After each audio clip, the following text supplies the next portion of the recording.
আসসালামু আলাইকুম। Hello everyone, আপনারা সবাই কেমন আছেন? আমি প্রথমেই কলমি শাক কেটে নেব রান্না করার জন্য। তো আজকে রান্না করব হচ্ছে কলমি শাক ভাজি, পটল দিয়ে, আলু দিয়ে, টমেটো দিয়ে পাঙ্গাস মাছ রান্না করব। তারপর হচ্ছে মাছ ভর্তা করব। তো এই তো আমি শাক কেটে নিয়েছি, এখন আমি টমেটো, কাঁচামরিচ এগুলা কেটে নেব। তো কথা না বলে চলেন কাজটা শেষ করি।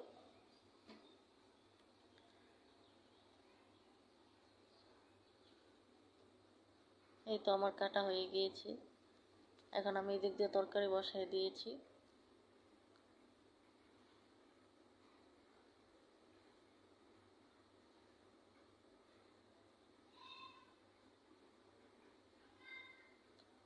এই তো এখন আমি তরকারিতে মাছ দিয়ে দেব। তো পাঙ্গাস মাছ কার কাছে ভালো লাগে জানি না, কার কার কাছে ভালো লাগে। আমি মাঝে মাঝে রান্না করি, আমার কাছে ভালো লাগে। তো এই তো আমার শাক ভাজি, তারপর হচ্ছে তরকারি, এখানে লেবু, শুকনো মরিচ আছে, কাঁচা মরিচ আছে, কেটে নিয়েছি। তো এখানে আমি লেবুর শরবত